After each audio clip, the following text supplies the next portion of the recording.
Bonjour et bienvenue à votre rendez-vous conte.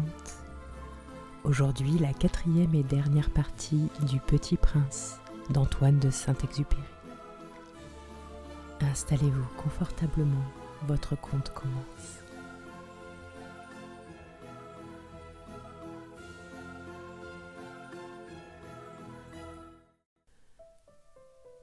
Bonjour, dit le petit prince. Bonjour, dit l'aiguilleur. Que fais-tu ici ? Dit le petit prince. Je trie les voyageurs par paquet de 1000, dit l'aiguilleur. J'expédie les trains qui les emportent tantôt vers la droite, tantôt vers la gauche. Et un rapide illuminé, grondant comme le tonnerre, fit trembler la cabine d'aiguillage. Ils sont bien pressés, dit le petit prince. Que cherche-t-il ? L'homme de la locomotive l'ignore lui-même, dit l'aiguilleur. Et gronda en sens inverse un second rapide illuminé. « Ils reviennent déjà ?» demanda le petit prince. « Ce ne sont pas les mêmes, dit l'aiguilleur, c'est un échange. Ils n'étaient pas contents là où ils étaient. On n'est jamais content là où l'on est, dit l'aiguilleur. Et gronda le tonnerre d'un troisième rapide illuminé. « Ils poursuivent les premiers voyageurs ?» demanda le petit prince. « Ils ne poursuivent rien du tout, dit l'aiguilleur. Ils dorment là-dedans ou bien ils bâillent. Les enfants seuls écrasent leur nez contre les vitres. Les enfants seuls savent ce qu'ils cherchent, fit le petit prince. Ils perdent du temps pour une poupée de chiffon et elle devient très importante. Et si on la leur enlève, ils pleurent. Ils ont de la chance, dit l'aiguilleur. Bonjour, dit le petit prince. Bonjour, dit le marchand. C'était un marchand de pilules perfectionnées qui apaisent la soif. On en avale une par semaine et l'on n'éprouve plus le besoin de boire. « Pourquoi vends-tu ça ?» dit le petit prince. « C'est une grosse économie de temps, dit le marchand. Les experts ont fait des calculs. On épargne 53 minutes par semaine.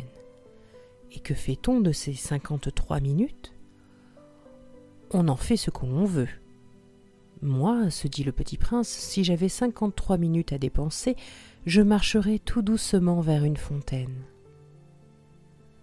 Nous en étions au 8e jour de ma panne dans le désert et j'avais écouté l'histoire du marchand en buvant la dernière goutte de ma provision d'eau. Ah, dis-je au petit prince, ils sont bien jolis tes souvenirs, mais je n'ai pas encore réparé mon avion. Je n'ai plus rien à boire et je serais heureux, moi, si je pouvais marcher tout doucement vers une fontaine. Mon ami le renard, me dit-il, mon petit bonhomme, il ne s'agit plus du renard. Pourquoi ? Parce qu'on va mourir de soif. Il ne comprit pas mon raisonnement. Il me répondit, c'est bien d'avoir eu un ami, même si l'on va mourir. Moi, je suis bien content d'avoir eu un ami renard. Il ne mesure pas le danger, me dis-je. Il n'a jamais ni faim, ni soif. Un peu de soleil lui suffit. Mais il me regarda et répondit à ma pensée. J'ai soif aussi, cherchons un puits. J'eus un geste de lassitude. Il est absurde de chercher un puits au hasard dans l'immensité du désert. Cependant, nous nous mîmes en marche. Quand nous eûmes marché des heures, en silence, la nuit tomba et les étoiles commencèrent de s'éclairer. Je les apercevais comme un rêve ayant un peu de fièvre à cause de ma soif. Les mots du petit prince dansaient dans ma mémoire. « Tu as donc soif, toi aussi ?» lui demandai-je. Mais il ne répondit pas à ma question. Il me dit simplement « L'eau peut aussi être bonne pour le cœur. » Je ne compris pas sa réponse, mais je me tus. Je savais bien qu'il ne fallait pas l'interroger. Il était fatigué. Il s'assit. Je m'assis auprès de lui et après un silence, il dit encore « Les étoiles sont belles, à cause d'une fleur que l'on ne voit pas. » Je répondis « Bien sûr » et je regardai sans parler les plis du sable sous la lune. « Le désert est beau » ajouta-t-il. Et c'était vrai. J'ai toujours aimé le désert. On s'assoit sur une dune de sable, on ne voit rien, on n'entend rien et cependant quelque chose rayonne en silence.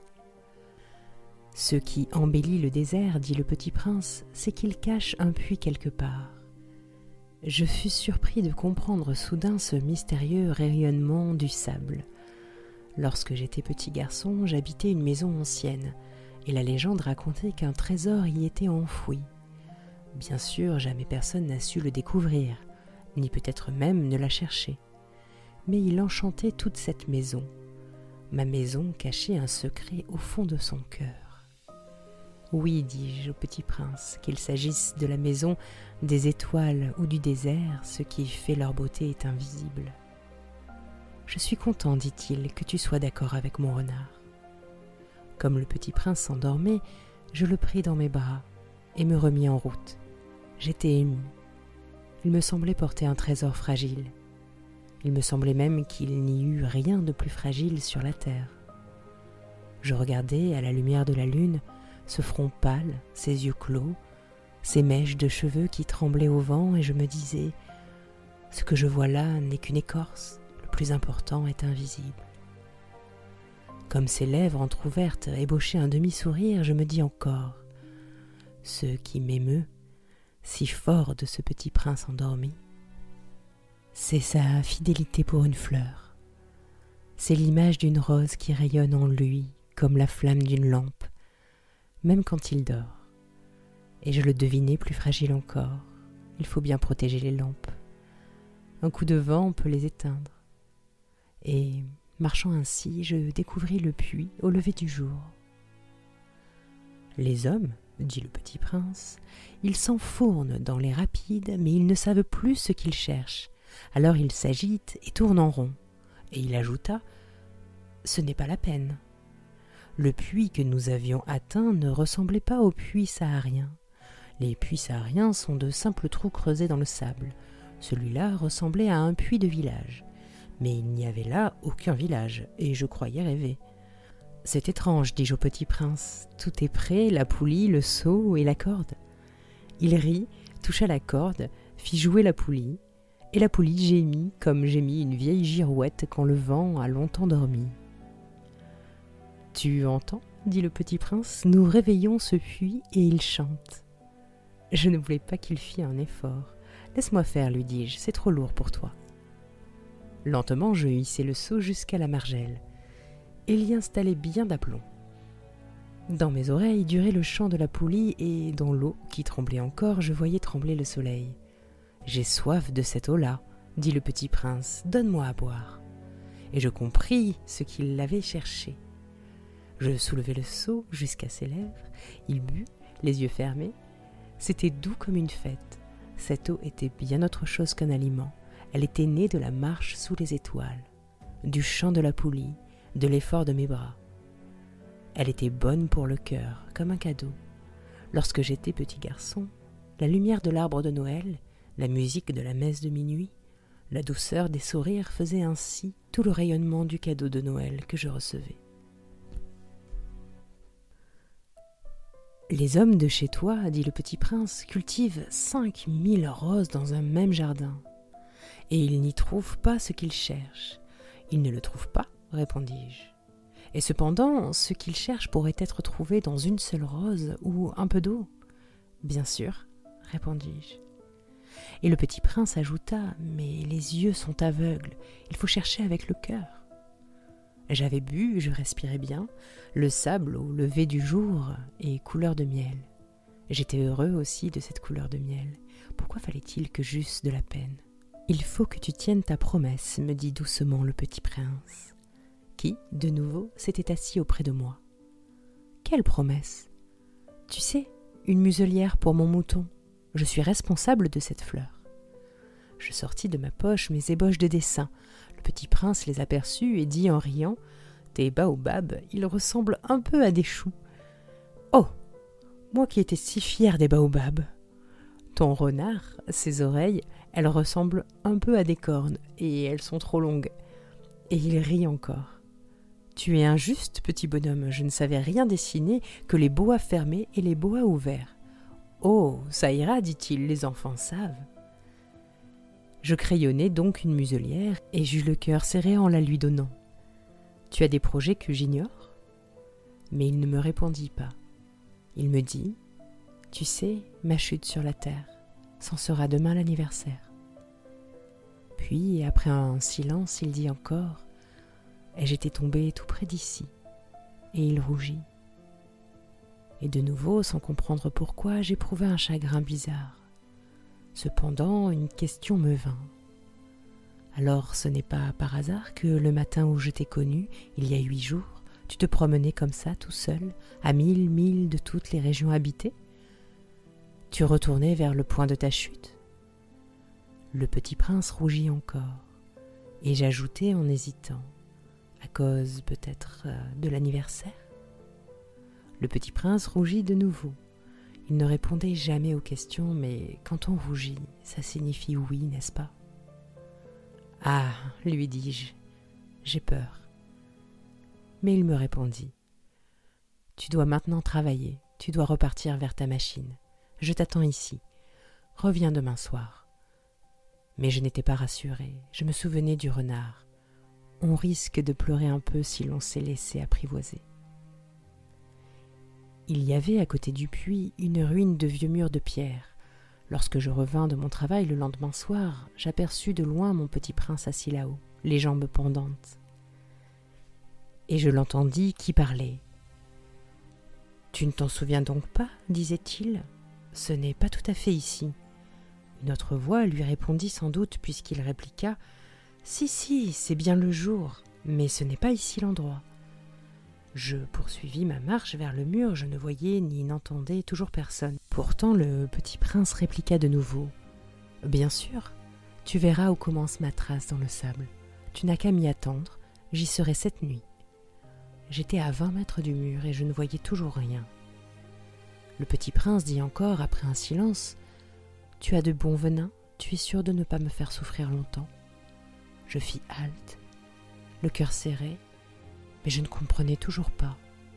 « Maintenant va-t'en, dit-il, je veux redescendre. » Alors j'abaissai moi-même les yeux vers le pied du mur et je fis un bond. Il était là, dressé vers le petit prince, un de ces serpents jaunes qui vous exécutent en 30 secondes. Tout en fouillant ma poche pour en tirer mon revolver, je pris le pas de course, mais au bruit que je fis, le serpent se laissa doucement couler dans le sable, comme un jet d'eau qui meurt et, sans trop se presser, se faufila entre les pierres avec un léger bruit de métal. Je parvins au mur juste à temps pour y recevoir dans les bras mon petit bonhomme de prince, pâle comme la neige. « Quelle est cette histoire-là? Tu parles maintenant avec les serpents ?» J'avais défait son éternel cache-nez d'or, je lui avais mouillé les tempes et l'avais fait boire. Et maintenant je n'osais plus rien lui demander. Il me regarda gravement et m'entoura le cou de ses bras. Je sentais battre son cœur comme celui d'un oiseau qui meurt, quand on l'a tiré à la carabine. Il me dit « Je suis content que tu aies trouvé ce qui manquait à ta machine. Tu vas pouvoir rentrer chez toi. » « Comment sais-tu » Je venais justement lui annoncer que, contre toute espérance, j'avais réussi mon travail. Il ne répondit rien à ma question, mais il ajouta « Moi aussi, aujourd'hui, je rentre chez moi. » Puis, mélancolique, « C'est bien plus loin, c'est bien plus difficile. » Je sentais bien qu'il se passait quelque chose d'extraordinaire. Je le serrais dans mes bras, comme un petit enfant, et cependant il me semblait qu'il coulait verticalement dans un abîme sans que je puisse rien pour le retenir. Il avait le regard sérieux, perdu très loin. J'ai ton mouton et j'ai la caisse pour le mouton et j'ai la muselière. Et il sourit avec mélancolie. J'attendis longtemps, je sentais qu'il se réchauffait peu à peu. Petit bonhomme, tu as eu peur ? Il avait eu peur, bien sûr, mais il rit doucement. J'aurais bien plus peur ce soir. De nouveau, je me sentis glacée par le sentiment de l'irréparable. Et je compris que je ne supportais pas l'idée de ne plus jamais entendre ce rire. C'était pour moi comme une fontaine dans le désert. Petit bonhomme, je veux encore t'entendre rire. Mais il me dit, cette nuit, ça fera 1 an. Mon étoile se trouvera juste au-dessus de l'endroit où je suis tombée l'année dernière. Petit bonhomme, n'est-ce pas que c'est un mauvais rêve, cette histoire de serpent et de rendez-vous et d'étoiles ? Mais il ne répondit pas à ma question, il me dit « Ce qui est important, ça ne se voit pas. Bien sûr, c'est comme pour la fleur. Si tu aimes une fleur qui se trouve dans les étoiles, c'est doux, la nuit, de regarder le ciel. Toutes les étoiles sont fleuries, bien sûr. C'est comme pour l'eau. Celle que tu m'as donnée à boire était comme une musique à cause de la poulie et de la corde, tu te rappelles? Elle était bonne, bien sûr. Tu regarderas la nuit les étoiles. C'est trop petit chez moi pour que je te montre où se trouve la mienne. C'est mieux comme ça. Mon étoile, ce sera pour toi une des étoiles. Alors, toutes les étoiles, tu aimeras les regarder. Elles seront toutes tes amies. Et puis, je vais te faire un cadeau. Il rit encore. Ah, petit bonhomme, j'aime entendre ce rire. Justement, ce sera mon cadeau. Ce sera comme pour l'eau. Que veux-tu dire? Les gens ont des étoiles qui ne sont pas les mêmes. Pour les uns qui voyagent, les étoiles sont des guides. Pour d'autres, elles ne sont rien que des petites lumières. Pour d'autres, qui sont savants, elles sont des problèmes. Pour mon businessman, elles étaient de l'or. Mais toutes ces étoiles-là se taisent. Toi, tu auras des étoiles comme personne n'en a. Que veux-tu dire? Quand tu regarderas le ciel la nuit, puisque j'habiterai dans l'une d'elles, puisque je rirai dans l'une d'elles, alors ce sera pour toi comme si riaient toutes les étoiles. Tu auras, toi, des étoiles qui savent rire. Et il rit encore. Et quand tu seras consolé, on se console toujours, tu seras content de m'avoir connu. Tu seras toujours mon ami. Tu auras envie de rire avec moi. Et tu ouvriras parfois ta fenêtre, comme ça, pour le plaisir. Et tes amis seront bien étonnés de te voir rire en regardant le ciel. Alors tu leur diras « Oui, les étoiles, ça me fait toujours rire. » Et ils te croiront fou. Je t'aurai joué un bien vilain tour. Et il rit encore. Ce sera comme si je t'avais donné, au lieu d'étoiles, des tas de petits grelots qui savent rire. Et il rit encore. Puis il redevint sérieux. Cette nuit, tu sais, ne viens pas. Je ne te quitterai pas. J'aurai l'air d'avoir mal, j'aurai un peu l'air de mourir, c'est comme ça. Ne viens pas voir ça, ce n'est pas la peine. Je ne te quitterai pas. Mais il était soucieux. Je te dis ça, c'est à cause aussi du serpent. Il ne faut pas qu'il te morde. Les serpents, c'est méchant. Ça peut mordre pour le plaisir. Je ne te quitterai pas. Mais quelque chose le rassura. C'est vrai qu'ils n'ont plus de venin pour la seconde morsure. Cette nuit-là, je ne le vis pas se mettre en route. Il s'était évadé sans bruit. Quand je réussis à le rejoindre, il marchait, décidé, d'un pas rapide. Il me dit seulement « Ah, tu es là !» Et il me prit par la main. Mais il se tourmenta encore. « Tu as eu tort, tu auras de la peine. J'aurai l'air d'être mort et ce ne sera pas vrai. » Moi, je me taisais. « Tu comprends, c'est trop loin. Je ne peux pas emporter ce corps-là, c'est trop lourd. » Moi, je me taisais. Mais ce sera comme une vieille écorce abandonnée. Ce n'est pas triste, les vieilles écorces. Moi, je me taisais. Il se découragea un peu, mais il fit encore un effort. Ce sera gentil, tu sais. Moi aussi, je regarderai les étoiles. Toutes les étoiles seront des puits avec une poulie rouillée. Toutes les étoiles me verseront à boire. Moi, je me taisais. Ce sera tellement amusant. Tu auras 500 millions de grelots, j'aurai 500 millions de fontaines. Et il se tut aussi, parce qu'il pleurait. C'est là, laisse-moi faire un pas tout seul. Et il s'assit parce qu'il avait peur. Il dit encore, tu sais, ma fleur, j'en suis responsable. Et elle est tellement faible, et elle est tellement naïve. Elle a 4 épines de rien du tout pour la protéger contre le monde. Moi, je m'assis parce que je ne pouvais plus me tenir debout. Il dit, voilà, c'est tout. Il hésita encore un peu, puis il se releva. Il fit un pas, moi je ne pouvais pas bouger. Il n'y eut rien qu'un éclair jaune, près de sa cheville. Il demeura un instant immobile, il ne cria pas. Il tomba doucement comme tombe un arbre. Ça ne fit même pas de bruit, à cause du sable.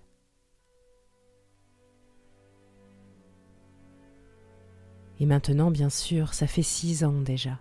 Je n'ai jamais encore raconté cette histoire. Les camarades qui m'ont revu ont été bien contents de me revoir vivant. J'étais triste, mais je leur disais « c'est la fatigue ». Maintenant, je me suis un peu consolée, c'est-à-dire pas tout à fait. Mais je sais bien qu'il est revenu à sa planète, car au lever du jour, je n'ai pas retrouvé son corps. Ce n'était pas un corps tellement lourd, et j'aime la nuit écouter les étoiles. C'est comme 500 millions de grelots. Mais voilà qu'il se passe quelque chose d'extraordinaire. La muselière que j'ai dessinée pour le petit prince, j'ai oublié d'y ajouter la courroie de cuir. Il n'aura jamais pu l'attacher au mouton. Alors je me demande, que s'est-il passé sur sa planète? Peut-être bien que le mouton a mangé la fleur. Tantôt je me dis, sûrement non, le petit prince enferme la fleur toutes les nuits sous son globe de verre, et il surveille bien son mouton. Alors je suis heureux, et toutes les étoiles rient doucement. Tantôt je me dis, on est distrait une fois ou l'autre et ça suffit. Il a oublié un soir le globe de verre, ou bien le mouton est sorti sans bruit pendant la nuit. Alors les grelots se changent tous en larmes. C'est là un bien grand mystère. Pour vous qui aimez aussi le petit prince, comme pour moi, rien de l'univers n'est semblable si quelque part, on ne sait où, un mouton que nous ne connaissons pas a oui ou non mangé nos roses. Regardez le ciel, demandez-vous, le mouton, oui ou non, a-t-il mangé la fleur? Et vous verrez comme tout change. Et aucune grande personne ne comprendra jamais que ça a tellement d'importance.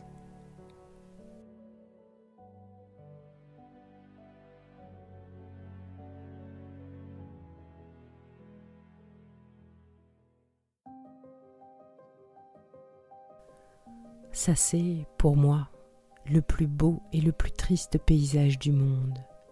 C'est le même paysage que celui de la page précédente. Mais je l'ai dessiné une fois encore pour bien vous le montrer. C'est ici que le petit prince a apparu sur la terre, puis disparu. Regardez attentivement ce paysage, afin d'être sûr de le reconnaître si vous voyez un jour en Afrique, dans le désert. Et, s'il vous arrive de passer par là, je vous en supplie, ne vous pressez pas. Attendez un peu juste sous les étoiles. Si alors un enfant vient à vous, s'il rit, s'il a des cheveux d'or, s'il ne répond pas quand on l'interroge, alors vous devinerez bien qui il est. Alors soyez gentil. Ne me laissez pas tellement triste. Écrivez-moi vite qu'il est revenu.